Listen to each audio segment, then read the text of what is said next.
Hi guys, this is gsmnow.com and I'm here with the Xiaomi 12s Ultra. We're here with the definite flagship for Xiaomi, which is basically a camera phone, and it's their debut of the partnership with Leica.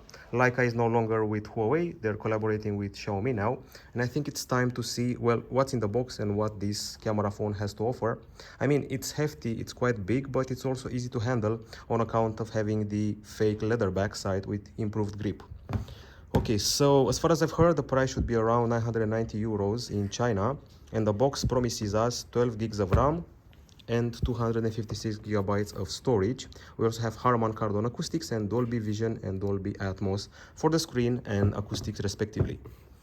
Okay, so it's the start of a partnership, and Leica is contributing here with their technology, color filters, and obviously lenses. In the box we have this metal key used to access the slots, and also the manual and the case. Sadly, Xiaomi officially stated that the phone will not leave China. We have here the case with its cutout for the large camera, transparent and flexible. And we also have a bunch of manuals, like this one here. Other than that, we find the charger. Honestly, after seeing Xiaomi offer us phones with 120 watt charging, this feels like a bit underwhelming, 67 watts, but it's still okay. Should be able to charge the phone in less than an hour or something like 40 plus minutes. And then finally we have the cable, which goes from USB-C to USB-A. Once again, this is the Xiaomi 12s Ultra, so not the 12 Pro or the 12X or the regular 12, the total flagship. Unlike the Mi 11 Ultra, this one doesn't have a backside screen, but it has a large camera. This is the faux leather back. It measures 9.06 millimeters in thickness and weighs 225 grams. It has IP68 certification. I'm talking about resilience to dust and water. Aside from the black version, we also have a green version.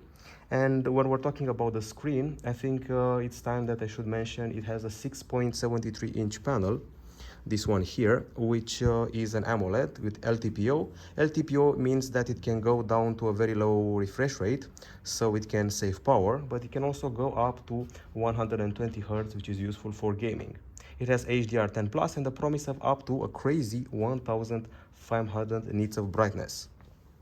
Now this phone here comes with a pretty powerful CPU. It's the brand new Qualcomm Snapdragon 8 Plus Gen 1, which should bring a 10% improvement from the Snapdragon 8 Gen 1, which was launched earlier this year. That one was made by Samsung. This one is made by TSMC based on a 4 nanometer process.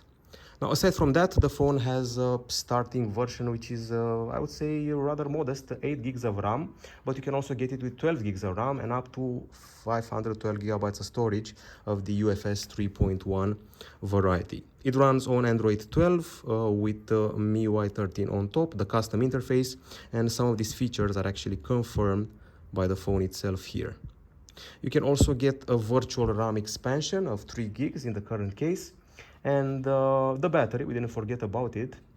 The battery available here is a 4860 mAh unit with 50 watt wireless charging and 67 watt wired charging. Now, aside from that, I think it's time to address the cameras. So I'm going to use a whiter background here, so you can see the 32 megapixel camera in a punch hole for the selfies. And now on the back side, things get complicated. We have a quad camera. The star of the show is the 50.3 megapixel brand new Sony Senzor.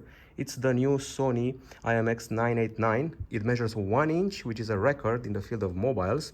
And it also comes with aspherical lenses and pixel binding and also octa phase detection autofocus. Then we also have a special ink on the side of the lens and multi-stratified ALD for reduced reflectance. Then we have the telephoto 40 megapixel sensor with 5x optical zoom, and we have the 40 megapixel ultra-wide camera and a time-of-flight 3D sensor as well. There's something called hyper optical image stabilization here. The idea is that if you open up the camera and go to video and push this, you have multiple stabilization options. Steady and Steady Video Pro. You can start filming and shake the phone how much you want, however you want, vertically or horizontally. The resulting image will be pretty fixed and not flicker. So that's the idea. Once again, Leica contributes with its own profiles. So you can see here we have Leica Authentic and Leica Vibrant. You can alternate between them from a trademark Leica look. And in the more section, you can find an interesting slow motion feature. Now, if you go here, 720p, you can shoot up to 3,840 frames per second slow motion, which is pretty impressive. I haven't seen something like it in a few years. The video is in 8K if you need it to be. You also have movie frame and audio zoom. We have portrait options as well. We should also be able to have some filters here, quite a few of them, actually a lot of them. And Leica contributes with the vivid, natural, black and white natural, HC, and so forth. The night mode is also special because it benefits from the very big sensor available here, which measures 1 inch. And once again, the Pro mode is special too because there's a lot of customization. If you play around with the ISO, you can go up to 12,800, which is pretty impressive for a mobile phone. Multiple options included for sharpness, contrast, saturation, and so forth. And if you want to test the zoom, we can definitely do that. So if you start off in the photo section, you can skip straight to 5x and the image remains clear. And then you can go up to an impressive 120x, which, if I'm not mistaken, is the same zoom level as the Xiaomi Mi 11 Ultra, the predecessor of this phone.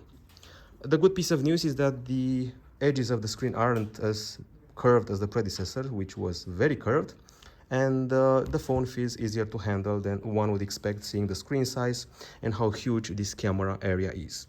We have a very promising sensor here in the center, which promises to do very well when it comes to the low light capture. And Xiaomi also put 2 chips of its own inside, Xiaomi Surge G1 and Xiaomi Surge P1. They take care of the battery and the charging management.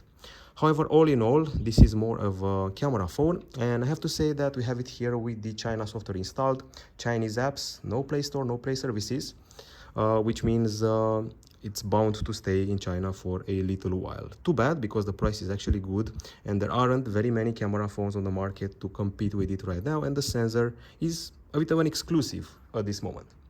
Well, that's it from us, from gsno.com. Hope you enjoyed this unboxing and first impression about the Leica-enabled Xiaomi 12S Ultra. Goodbye.